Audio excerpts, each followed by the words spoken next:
ডাকসুকে সামনে রেখে ঢাকা বিশ্ববিদ্যালয়ের শিক্ষার্থীদের জন্য আমার কিছু বক্তব্য আছে। প্রথমত, ছাত্রছাত্রীরা একটা কথা পরিষ্কার আমাদের সবার বোঝা দরকার যে ডাকসু মূলত তোমাদের অনুষ্ঠান। এটি তোমাদের গভীর আগ্রহকে সম্মান জানিয়ে এবং গণঅভ্যুত্থানের যে মূল্যবোধ এবং চেতনা তার প্রতিফলন হিসেবে আমরা ডাকসুর দিকে এগিয়ে যাচ্ছি। ডাকসু মূলত তোমাদের অনুষ্ঠান। প্রশাসনের তরফ থেকে, আমাদের সম্মানিত নির্বাচন কমিশনের তরফ থেকে আমরা আয়োজনের দায়িত্বটা নিয়েছি, তাও তোমার হাত ধরে। আজকে একটি বড় মাইলফলক আমরা অতিক্রম করলাম। প্রার্থী তালিকা চূড়ান্ত হয়েছে, প্রচারণার কাজ শুরু হয়ে যায়। এই মুহূর্তে আমাদের দ্বন্দ্ব, বিবাদ, ফ্যাসাদে জড়িত হওয়া যাবে না। পরস্পরের সাথে সুসম্পর্ক বজিয়ে রাখার আমাদের অস্তিত্বের জন্যই দরকার হবে। যারা এই নির্বাচনে প্রার্থী এবং যারা ভোটার, সবাই ঢাকা বিশ্ববিদ্যালয় পরিবারের অংশ। কেউ তোমার অগ্রজ, কেউ তোমার অনুজ, কেউ তোমার সতীর্থ। আমাদের মধ্যে এমন কোনো বড় মাপের দ্বন্দ্ব, বিবাদ হওয়া কোনো যুক্তিসঙ্গত কারণ নেই, যদি না কোনো বড় দুর্ভিসন্ধি না থাকে। ইনসেক্ট রিপেলেন্ট মাস্টার ব্যাচ যুক্ত আরএফএল ওয়াট্রো, কাপড় যত্নে রাখার নাম্বার 1 সলিউশন। এই সময় যদি আমরা আমাদের এই সহনশীলতা বজিয়ে রাখতে না পারি, তাহলে তৃতীয় পক্ষ তার সুযোগ নেবে। ঘোলা পানিতে মাছ শিকারে যারা আগ্রহী, তারাও তোমার এবং আমার এই দুর্বলতার সুযোগ নেবে। দ্বিতীয় যে কথাটি আমি সবসময় পরিষ্কার বলেছি, সেটি হচ্ছে যে ডাকসু নির্বাচন একটি জটিল প্রক্রিয়া। চ্যালেঞ্জ আছে, অভ্যন্তরীণ চ্যালেঞ্জ আছে, বহিস্থ চ্যালেঞ্জ আছে। আমরা প্রতিদিন তোমাদেরকে সাথে নিয়ে সেই চ্যালেঞ্জগুলো মোকাবেলা করার চেষ্টা করছি। যেমন সবার জন্য মোটামুটি একরকম একটা সমান পরিবেশ যেন থাকে, আইন শৃঙ্খলাটা ঠিক রাখার চেষ্টা করা, প্রতিদিন কাজ করা হচ্ছে। এই যে আমি এখন কথা বলছি, এখনো নির্বাচন সাথে দায়িত্বপ্রাপ্ত যে চিফ রিটার্নিং অফিসার বৃন্দ, তারা আইন শৃঙ্খলার বাহিনীর সাথে তারা সভা করছেন। আজকে সারাদিন তারা প্রার্থীদের সাথে কথাবার্তা বলেছে।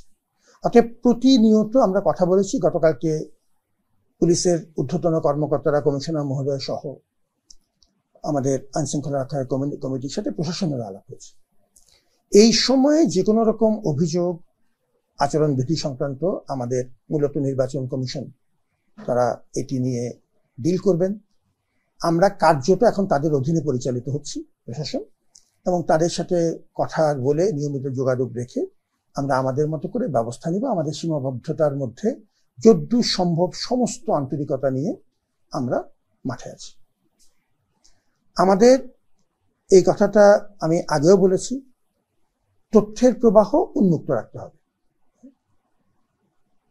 এটি এমন একটি কাজ যে আমরা নতুন নতুন সমস্যার মুখোমুখি হতে পারি, এবং সেই সমস্যার সমাধান কি সেটি সবাইকে জানিয়ে করতে হবে। আমাদের হাতে কোনো ম্যাজিক বুলেট নেই।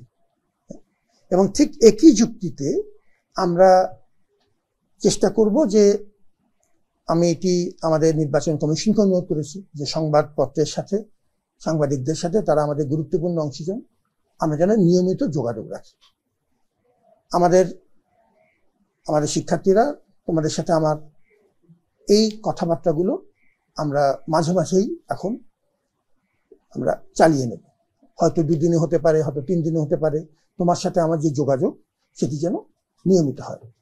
মনে রাখতে হবে, সারা দেশ আমাদের উপর বিশ্বাস স্থাপন করেছে, তারা আমাদের দিকে তাকিয়ে আছেন। আমরা এই সময়ে একটি আনন্দঘন পরিবেশে একটি গণতান্ত্রিক প্রতিষ্ঠান শক্তিশালীকরণ, এই লক্ষ্যকে সামনে রেখে ডাকসুর দিকে এগিয়ে যাচ্ছি।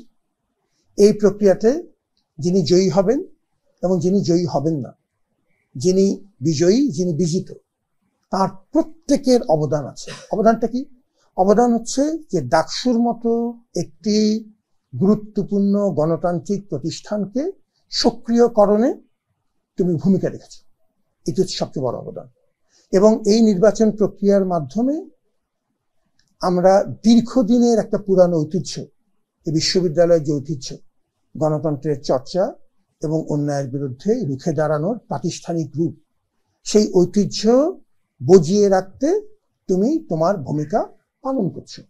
অতএব কে জিতলো কে হারলো এর পাশাপাশি এই প্রশ্নটি অত্যন্ত গুরুত্বপূর্ণ যে তুমি গণতান্ত্রিক প্রতিষ্ঠানের সক্রিয়করণে তুমি তোমার অবদান রাখলে।